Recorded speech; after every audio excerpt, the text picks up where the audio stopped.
जय बोलो देवादिदेव 1008 श्री भगवान महावीर स्वामी की जय। अहिंसा परमो धर्म की परम पूज आचार्य गुरुवर श्री विद्यासागर जी महाराज की परम पूज्य मुनि श्री प्रमाण सागर जी महाराज की, पूज्य मुनि श्री निर्भीक सागर जी, संधान सागर जी महाराज की, मुनि संघ की। हे गुरुवर नमोस्तु। कल मैंने ओम ओम ओम कल मैंने सुखी और संपन्न होने के सूत्र बताए थे। अब सुखी संपन्न तो आप लोग हो कि नहीं? हाँ, है ना? हो। अब मैं आपको सुखी संपन्न होने के साथ साथ सदाबहार प्रसन्न भी देखना चाहता हूं। प्रसन्न हो कि नहीं? बोले महाराज अभी तो प्रसन्न है। तो अभी जो प्रसन्नता है वो हमेशा बनी रहे, उसका राज क्या है? कभी आपने सोचा? चलिए अब आपसे ही आपकी बात शुरू करूंगा और आज 4 बातें आप सबसे करूंगा। आप प्रसन्न कब रहते हो? बोलो। हाँ, जब मन की हो जाती है तो हम प्रसन्न रहते हैं, है ना? तो अब ये बताओ क्या क्या चीजें हैं जो तुम्हारे मन की होती? हाँ, क्या क्या बोल रहे? मैं तो ठीक है, मैं पूछ रहा हूं क्या क्या चीजें हैं जो तुम्हारे मन की होती है जिससे तुम प्रसन्न होते हो? वो तो अभी की बात है, अंतरंग की बात समझने की है।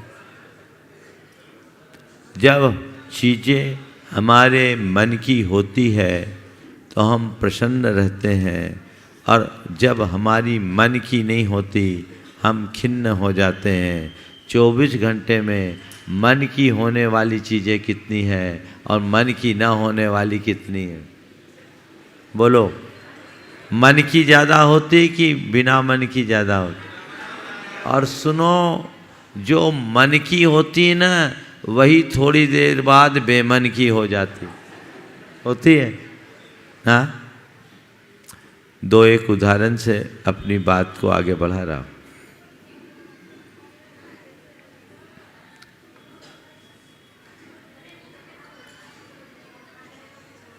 सुबह सुबह अखबार में विज्ञप्ति जारी हुई, विज्ञप्ति पढ़ी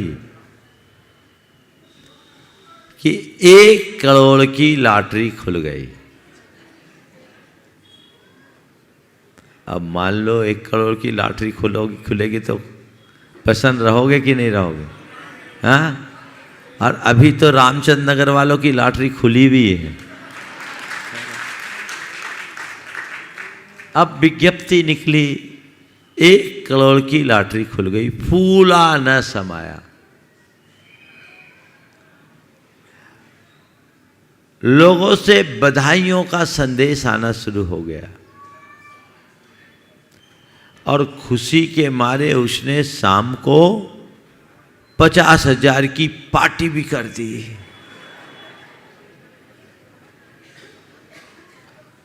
सुबह हुई, दूसरे दिन अखबार सामने आया, उसमें एक दूसरी विज्ञप्ति छपी, भूल सुधार। कल जो मैसेज था उसमें सब कुछ ठीक था, बस शुरुआत जो 1 से थी उसकी जगह 2 करना था। कल जिस अखबार से उसे प्रसन्नता हुई अखबार की वही विज्ञप्ति उसकी उदासी का कारण बन गई, है ना। अरमानों से भरकर बेटे का विवाह किया,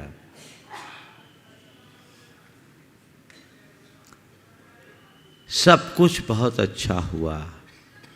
विवाह के थोड़े दिन बाद ही किसी बात को लेकर बेटे से अनबन हुई। बेटे ने अपना अलग घर बसा लिया। कल तक जो बेटा आंखों का तारा था, अब आंखों का कांटा बन गया। हो गया। दीपावली का समय निकट था। व्यक्ति अपने घर की सफाई में लगा था। सफाई के क्रम में उसके हाथ एक ऐसी पुस्तक लगी जो उसकी धर्मपत्नी आज से 30 बरस पहले अपने विवाह के समय साथ लेकर आई थी। पुस्तक को पलटने के क्रम में उसमें एक चिट्ठी दिखाई पड़ी, एक पत्र नजर आया, और वो पत्र उसकी पत्नी के विवाह पूर्व प्रेमी का था, जो 30 बरस पहले लिखा हुआ था। पत्र पढ़ा, त्योरियां चढ़ गई, आग लग गई। ये बात है, मैं तो इसे कुछ और समझता था। ये तो पूरी उल्टा निकली। पत्नी वही है, पत्नी का व्यवहार भी वही है, सब कुछ वही है, पर जो पत्नी कल तक प्रिया लगती थी, अब उसमें उल्टा की छवि दिखने लगी, जिसे देखते ही बाछें खिलती थी, अब कलेजा जलने लगा। आखिर क्यों? क्या बदला? चीजें सब वही, जो कल तक सुख का आधार था वही दुख का कारण क्यों बनने लगा? क्या बदल गया? बात समझ में आ रही? चीजों के बदलने से हम पर ज्यादा फर्क नहीं होता।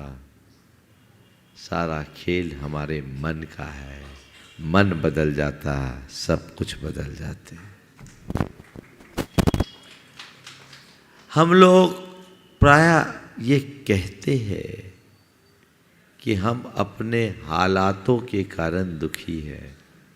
मेरे हालात अच्छे नहीं इसलिए मैं दुखी हूँ, ये बात सही नहीं है। हम हालातों के कारण दुखी नहीं, हम दुखी होते हैं केवल अपनी मानसिकता के कारण। यदि मानसिकता अनुकूल हो तो बुरी स्थिति में भी हम प्रसन्न रह सकते हैं, और मानसिकता बिगड़ जाए तो अनुकूल स्थिति में भी हम आकुल रहते हैं। होता है।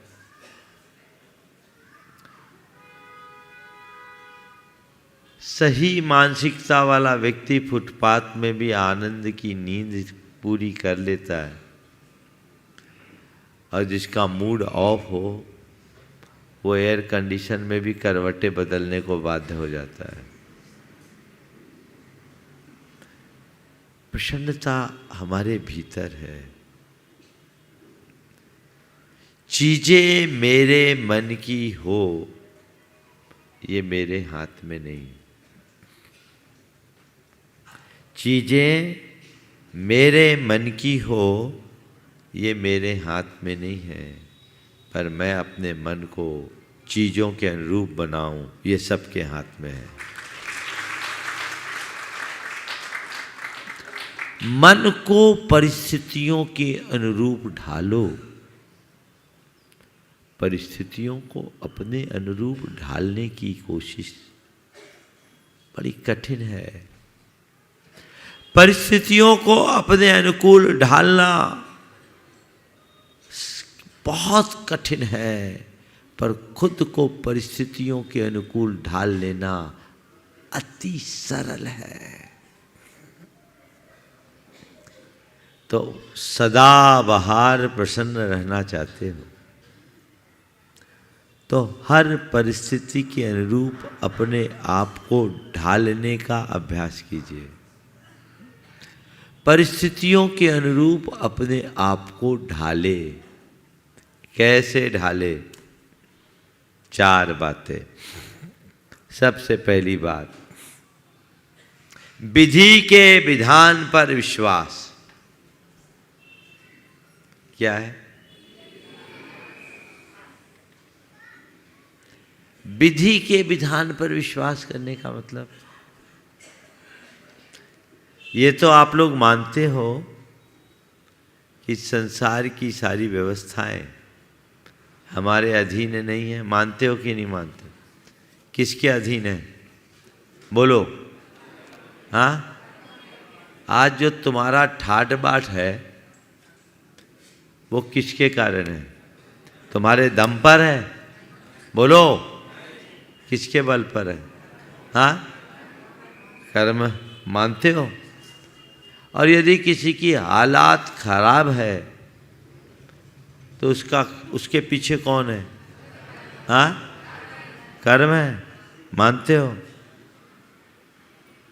तो फिर तुम्हारा ठाठ तुम्हारे कर्म की देन, और तुम्हारी परेशानियां भी तुम्हारे कर्म से। इस पर जब विश्वास है तो फिर रोना क्यों रोते हो? दोनों को कर्म का फल मान करके स्वीकार करो ना। ये संसार पुण्य पाप का खेल है। अनुकूल है तो भी कर्म के कारण, प्रतिकूल है तो भी कर्म के कारण। ये जब तुम्हारे पास रेलम पेल हो तो समझ लो ये कर्म का उदय है, और तुम्हारा बंटा धार हो तो समझ लो कर्म का उदय है। हमारे जीवन में जितने भी अनुकूल प्रतिकूल संयोग है वे सब कर्म के अधीन है। तो कर्मोदय मानकर अगर हम उनको स्वीकार कर लें तो क्या हमें आकुलता होगी? किंचित भी? तो चाहे तुम्हारे जीवन में कोई भी विपत्ति हो, चाहे जैसी बीमारी हो, चाहे जैसा वियोग हो, चाहे जैसी विसंगति हो, क्या मानना है? ये विधि का विधान है। ठीक है, कर्म का उदय। विचलित हो गए? मेरे जीवन में मेरे ऊपर कोई विपत्ति ना आए ये मेरे हाथ में नहीं है, पर बड़ी सी बड़ी विपत्ति में भी मैं विचलित ना हो ये तो मेरे हाथ में है। बोलो। तो हमें क्या करना चाहिए? जो अपने हाथ में है उसे सहेजना चाहिए, या जो अपने हाथ से बाहर है उसके पीछे भागना चाहिए? हाँ, जो अपने हाथ में उसे सहेजना चाहिए। करते क्या हो? करते क्या हो? जो हाथ में नहीं है उसके पीछे भागते हो। तो ऐसे व्यर्थ में हाथ पांव मारने से क्या होगा? रिजल्ट शून्य होगा। तो व्यर्थ में हाथ पांव मत मारो। जो अपने हाथ में है उसे सहेजो। जिसके हृदय में कर्म सिद्धांत पर विश्वास होता है वो बड़ी सी बड़ी बाधा से भी विचलित नहीं होता। मेरे संपर्क में एक सज्जन है, उनके साथ बड़ी विचित्रता हुई। व्यापार में भारी नुकसान हुआ। धर्म पत्नी की किडनी फेल हो गई और एक बेटा अर्ध विक्षिप्त हो गया। ये तीनों प्रसंग 10-11 महीने में हुए। पहले व्यापार का नुकसान, और कहते हैं गरीबी में गीला आटा। फिर पत्नी की किडनी खराब हुई और इसी बीच उनका ब्रिलियंट बेटा, मेरिट में आने वाला बेटा, अर्ध विक्षिप्त हो गया। 3 घटना किसी भी व्यक्ति को हिला देने वाली है। लेकिन वो बड़ा तत्वज्ञानी था। उसने यही सोचा, कर्म का उदय है, ये संयोग है, ये संयोग है। व्यापार में नफा नुकसान तो लगा ही रहता है। जो नफा है वो भी मेरा नहीं, नुकसान है वो भी मेरा नहीं। पत्नी की किडनी खराब हुई, उसकी सोच देखो, कर्म का उदय है, चिकित्सा करनी है। किसी की भी खराब होती है, संयोग है। पर चलो, मेरी पत्नी की किडनी खराब तो हुई, पर कम से कम मैं इतना समर्थ तो हूँ कि उसकी चिकित्सा करा सकूँ। बेटा पागल है, अर्ध विक्षिप्त हुआ है, पर उसका इलाज है। डॉक्टर कहते हैं ठीक हो जाएगा। कहीं लाइलाज होता तो मेरा क्या होता। उसने एक ही बात रखी कि कर्म का तीव्रोदय है, और मैंने गुरुओं के मुख से सुना है, जब अशुभ का उदय हो तो अपने को शुभ में लगाओ। उसने शुभ में लगाना शुरू कर दिया। भगवान का अभिषेक पूजन तो वो करता ही था। उसने व्रत उपवास शुरू कर दिए कि पाप के क्षय का और कोई हेतु साधन हमारे पास नहीं है। व्रत उपवास शुरू कर दिए। दान पहले करता था, दान देने की स्थिति अब उसको ज़्यादा नहीं रही। फिर भी कहा कि मैं पहले लाखों का दान देता था, अब लाखों नहीं, हजारों नहीं, तो कम से कम जितना उसमें तो दूं। उसने नियम बना लिया कि मैं रोज़ मंदिर जाऊंगा और मंदिर के हर गुल्लक में 11 रुपया तो कम से कम डालूंगा। वो डालना शुरू कर दिया। क्रम देखो, इसका लाभ क्या होता है। सबसे पहला लाभ तो उसके हृदय में धीरज आया, टेंशन खत्म। यानी इस विचित्र स्थिति में भी वो स्थिर बना रहा, पहला लाभ। दूसरा लाभ, उसका धर्म ध्यान बढ़ गया, पूजा पाठ व्रत उपवास बढ़ गया, पुण्य का संचय हुआ। और तीसरा लाभ, उस पुण्य के संचय से पाप का क्षय हुआ और बड़ी जल्दी उसकी परिस्थितियां बदल गई। नुकसान हुआ था तो आप जानते, गल्ले का काम था, बड़ा लाट ले लिया था, तेजी मंदी के चक्कर में नुकसान हुआ। तो हम तो जानते हैं गल्ले का काम बोरों का होता है, माल भी बोरों से आता है, कमाए तो नोट भी बोरों से आता है, और जाए तो आदमी भी बोरों पे आता है। धैर्य नहीं खोया, उसका व्यापार भी संभला, नुकसान की भरपाई हुई। आज पहले से अच्छी स्थिति में। उसकी धर्मपत्नी की किडनी उसने ट्रांसप्लांट करा दी, खुद की किडनी दी। आज पति पत्नी दोनों ठीक है, और निम्हांस में अपने बेटे का इलाज कराया, बेटा भी पूरी तरह ठीक है।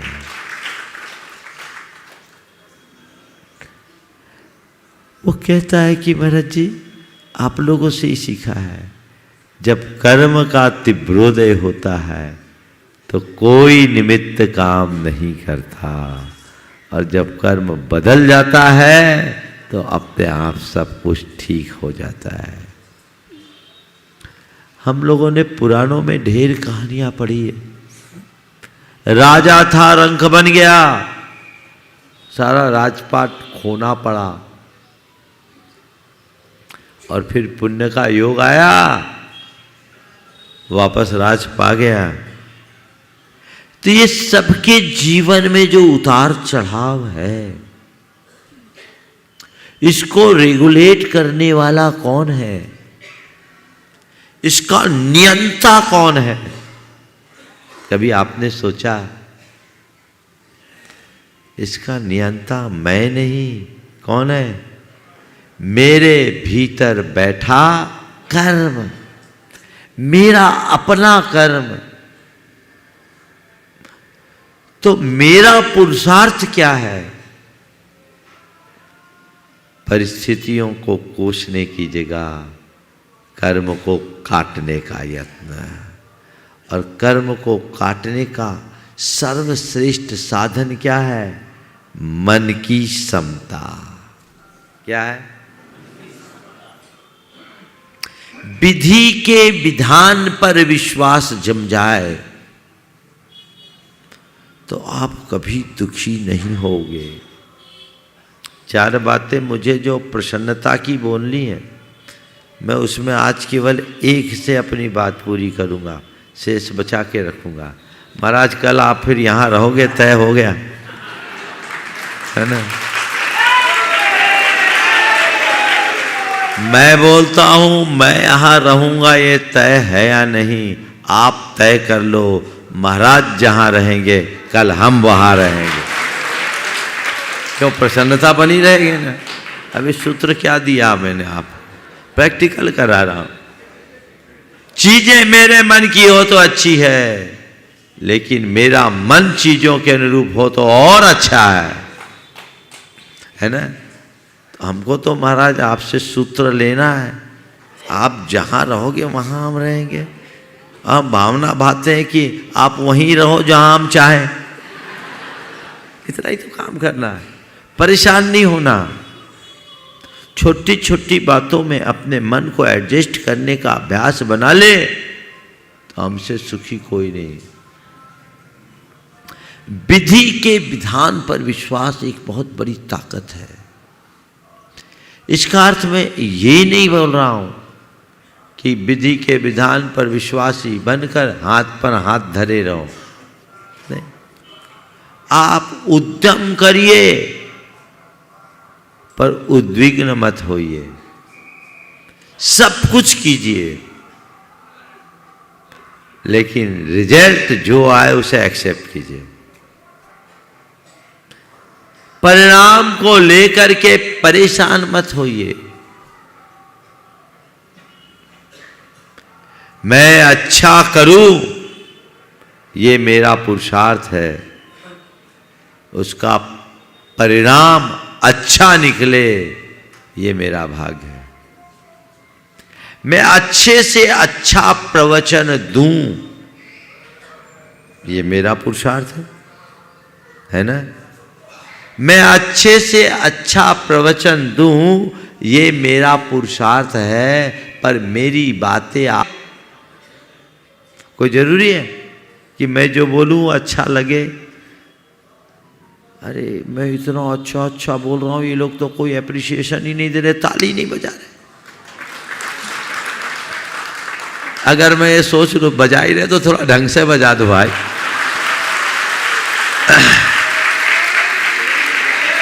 सर्दी में थोड़ा होने तो होते ना, एक्सरसाइज हो जाती, आजू बाजू वालों की नींद भी चले जाती।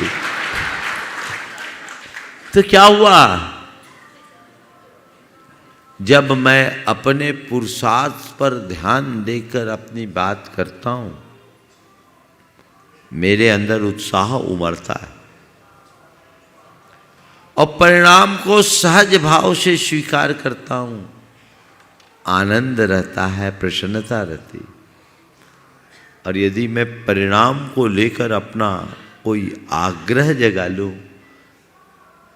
अगर मैं सोचूं कि मेरी हर बात पर तुम लोगों को ताली ठोकना ही चाहिए तो क्या होगा? अगर मैं ये मान करके बैठ जाऊं कि मेरे प्रवचनों की प्रशंसा होनी ही चाहिए तो क्या होगा? उसी पल मुझे दुखी होना पड़ेगा। ये सबका अनुभव। तो अपने आप को दुखी होने से बचाना चाहते हो तो विधि के विधान पर विश्वास करो। विधि के विधान पर विश्वास, अच्छे में भी और बुरे में भी। आप अच्छे को स्वीकार करते हो तो बुरे को भी स्वीकार करो। समझिए, अच्छे को स्वीकार करते हो तो बुरे को भी स्वीकार करो।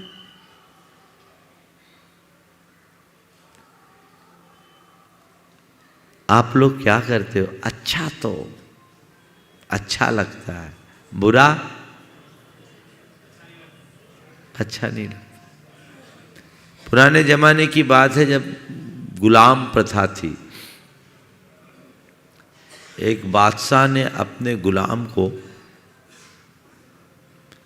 खीरा चखने के लिए दिया। खीरा का ऊपरी भाग थोड़ा खारा होता है, चखने के लिए दिया।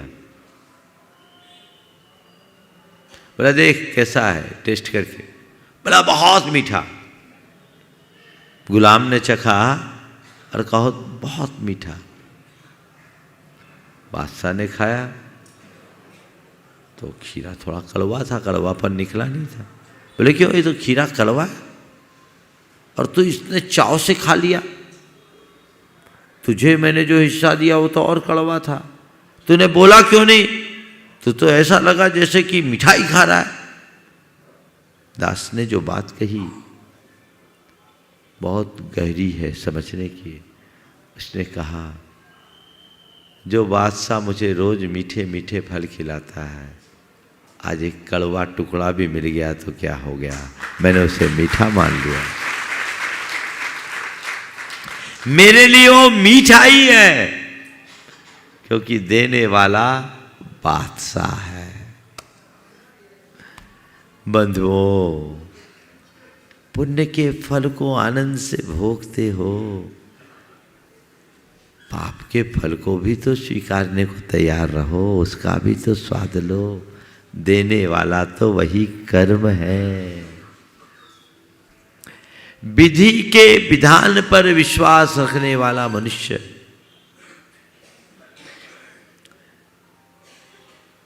अपने जीवन में आने वाली विसंगतियों से विचलित नहीं होता।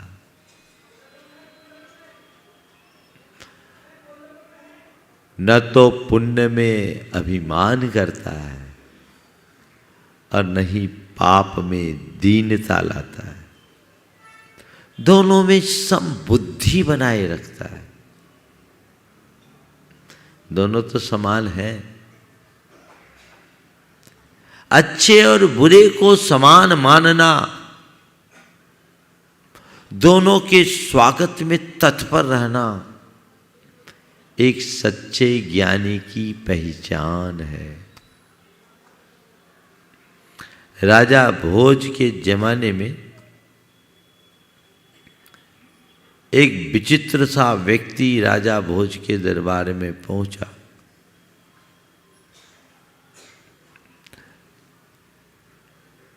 द्वारपालों से कहा कि जाओ राजा से कहो कि आपका भाई आपसे मिलने आया। देखा तो हाल एकदम फटे हाल। द्वारपाल को बड़ा आश्चर्य हुआ कि इतना फटे हाल आदमी राजा का भाई कैसे हो सकता। लेकिन उसने बड़ी दृढ़ता से कहा कि जाओ राजा से कहो कि आपका भाई आपसे मिलना चाहता है। जब उसने इतना जोर देकर कहा तो राजा तक संदेश पहुंचाएगी कि बाहर एक फटे हाल सा आदमी अपने आप को आपका भाई बोलता है, आपसे मिलना चाहता है, क्या आज्ञा है। राजा को भी बड़ा कुतूहल हुआ, बोले उसको आने दो। आया, राजा अपने दरबार में था और वो ऐसी भावभंगिमा से राजा को देखे जैसे बड़ा चिर परिचित। पहचाना? पहचाना? तुम कौन? बोले नहीं पहचाना। अरे तुम्हारा भाई। मेरा भाई कैसे? राजा बन गए, सब भूल गए। अरे मैं तुम्हारा भाई हूं। बोले कैसे? तुम मेरे भाई कैसे हुए? बोले सुनो, आपदा मम मातासी संपदा तथैव तव। आपदा मम मातासी संपदा तथैव तव, आपत संपत्त्यो भागिन्यो तस्मात् आवाम सहोदर। हे राजन, मेरी मां का नाम आपदा है और आपकी मां का नाम संपदा है। मैं आपदा का बेटा और तुम संपदा के बेटे। और आपदा और संपदा दोनों सगी बहनें हैं, तो हम दोनों मौसेरे भाई हुए कि नहीं हुए? बोलो। जो पुण्य से ठाट है वह भी कर्म है और जो पाप का प्रकोप है वह भी कर्म है, और दोनों में समता बनाए रखना ही तुम्हारा धर्म है।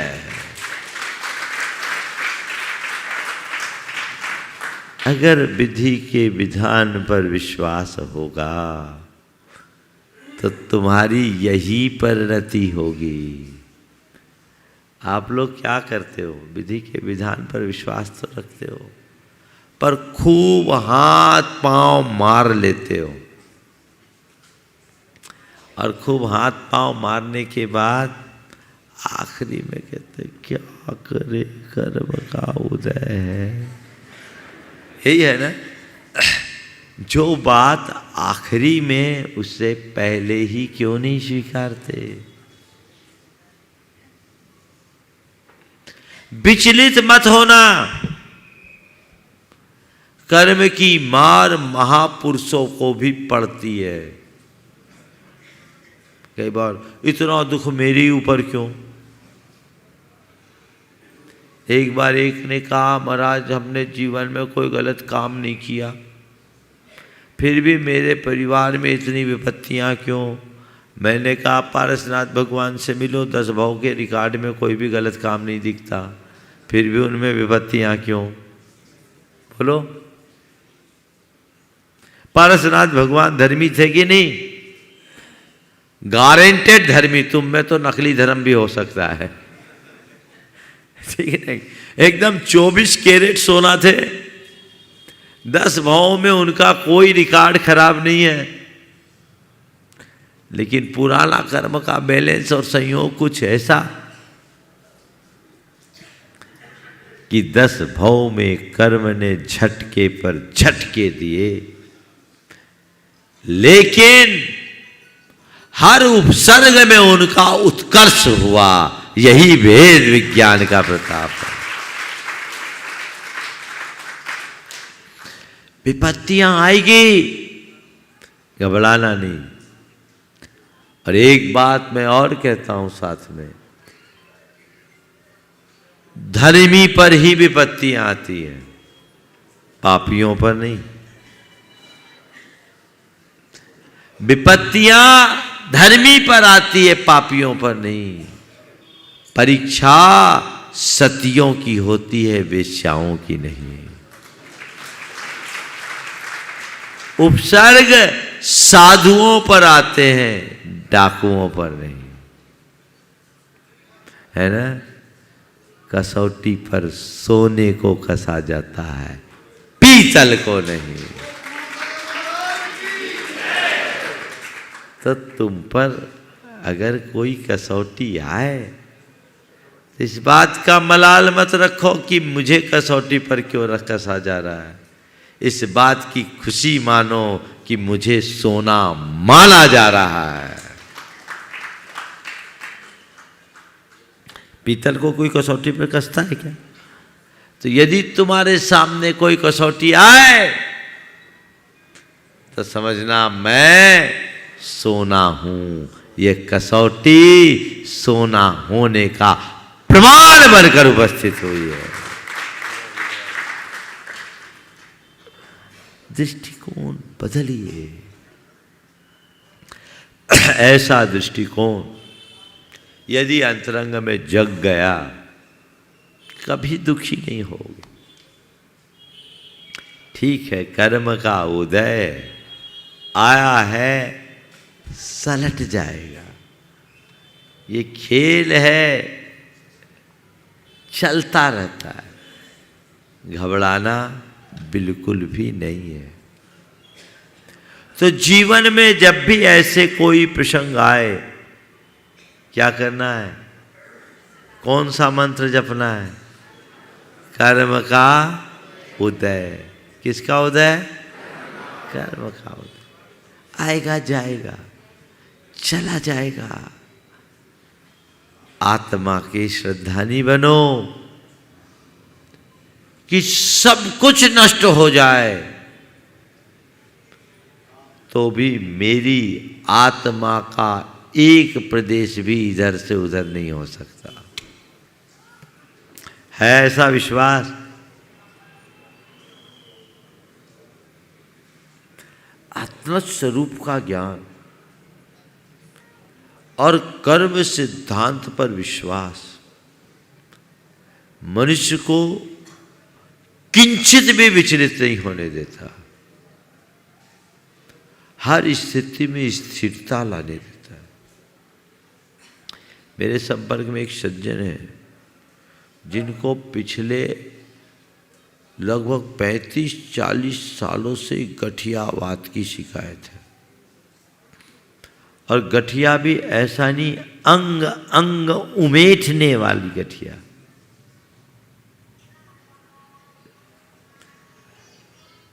सामान्य व्यक्ति तो उसे बर्दाश्त ही नहीं कर सकता। भयंकर वेदना, कोई दवाई काम नहीं करती। दूसरा व्यक्ति होता तो हो सकता सुसाइड कर लेता, लेकिन एक तत्वज्ञानी व्यक्ति, एक भेद विज्ञानी व्यक्ति, एक कर्म सिद्धांत पर विश्वास रखने वाले व्यक्ति की बात मैं आपसे कर रहा हूँ। उस व्यक्ति ने अक्सर मेरे पास आता है, कहता है महाराज जी मेरा भाव तो गुरु चरणों में आने का था। 1983 में हम आ ही रहे थे। अगर निकल गए होते तो आज आपके साथ होते, आपकी जगह होते। लेकिन घर वालों का आग्रह और मेरा कुछ राग भाव कि मैं उनके चक्कर में फंस गया तो मैं बंध गया। पर मेरी परिणति में तो तपस्या लिखी थी। महाराज मैं इसे बीमारी के रूप में नहीं देखता, इसे अपनी तपस्या के रूप में स्वीकारता हूँ, कर्म काटने का निमित्त मानता हूँ। मैं हर पल यही सोचता हूँ कि हे प्रभु मेरे जितने भी कर्म हैं यहीं कट जाए। ये मेरे ही कर्म है, ओम ये मेरे ही कर्म है, मुझे खुद को भोगना पड़ेगा। मैं और तपस्या नहीं कर पाया। महाराज वेदना तो असहनीय होती है, पर मैं अपनी ज्ञान शक्ति के द्वारा उससे विचलित नहीं होता। मैं यही सोचता हूँ ये वेदना तन में है, मुझे नहीं, मेरी चेतना में नहीं, मैं देह नहीं चेतन आत्मा हूँ। ये खेल कर्म खिला रहा है। महाराज जब जाएगा तब जाएगा। मैं तो इसका ज्ञाता और दृष्टा बनने का अभ्यास करता हूँ। आप आशीर्वाद दें कि मेरी परिणति में जो थोड़ा बहुत देह भाव आता है वो भी खत्म हो जाए, ताकि मैं आनंद में निमग्न रह सकूं। बोलिए, मेरी दृष्टि में ऐसा व्यक्ति कोई सामान्य व्यक्ति नहीं, महायोगी तपस्वी है, भले वो कपड़े में है, भले वो गृहस्थी में है, आज भी वो जी रहा है।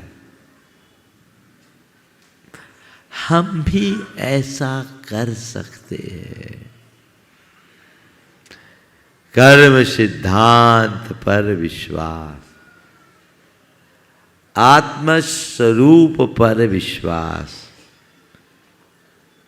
जीवन की दिशा और दृष्टि बदल देगा। आप लोग पल पल में विचलित हो जाते हो, थोड़ी थोड़ी सी बातों में हाय तौबा मचा देते हो। आखिर क्या अर्थ है इसका? अपने जीवन में आगत समस्याओं का समाधान हमें खुद ही निकालना होगा, कोई दूसरा नहीं निकाल सकता। इसलिए आज अधिक विस्तार न देकर बातें चार करनी थी, पर मैंने बचा ली आगे के लिए, हाँ कल के लिए। कल का पक्का है, सुन तो लो भाई, क्या पक्का है? कल आप लोगों को प्रसन्न करने वाला प्रवचन पक्का है ना? प्रसन्न ही रहना चाहते हो तो आपको ये तय करना है कि कल महाराज जहाँ रहेंगे हमें प्रवचन में आना है। और महाराज कहाँ रहेंगे ये कल पता लग जाएगा।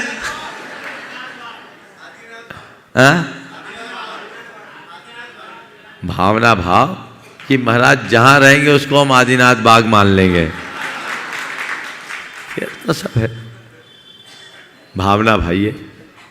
लेकिन ये बातें आनी चाहिए। जीवन का क्रम कब ऊपर नीचे हो जाए कोई पता नहीं। देखो महापुरुषों के जीवन को देखो। जीवनधर कुमार एक राजकुमार जिस दिन मां के पेट में आए पिता की मृत्यु हो गई, सारा राज छिन गया। मां को पूर्ण प्रसूत गर्भ की स्थिति में घर से भागना पड़ा। उसको जन्म उसने शमशान में दिया। जन्म देकर अपना दूध भी नहीं पिला पाई। अपने बच्चे की जान को बचाने के लिए उसने उसकी पहचान छिपाई, खुद को छिपाई। तुरंत का जन्मा बच्चा शमशान में जन्म लिया, माँ का दूध भी नहीं पी पाया। और इधर एक सृष्टि जिससे मृत पुत्र की उत्पत्ति हुई, उसका अंतिम संस्कार करने आया और सर्व लक्षण संपन्न बच्चे को खेलता देख उसे आश्चर्य हुआ, ये क्या है? और उसने उस बच्चे को अपना बच्चा बना लिया। इधर माँ बाप को खोया, राज्य खोया, सब खोया, इधर सृष्टि ने अपना लिया। जीवनधर कुमार जो एक कामदेव के रूप में जन्मा,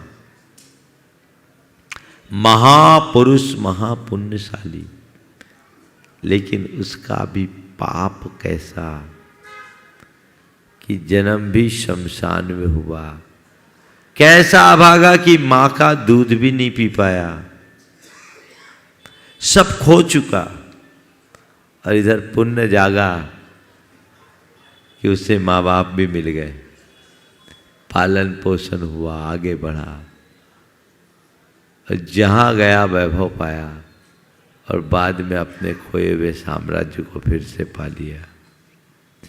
खेल है, कब किसके साथ कैसा घट जाए पता नहीं, इसलिए वो स्थिरता अपने अंदर बननी चाहिए और चीज़ों को यथास्थिति स्वीकार करने की आदत बनाना चाहिए।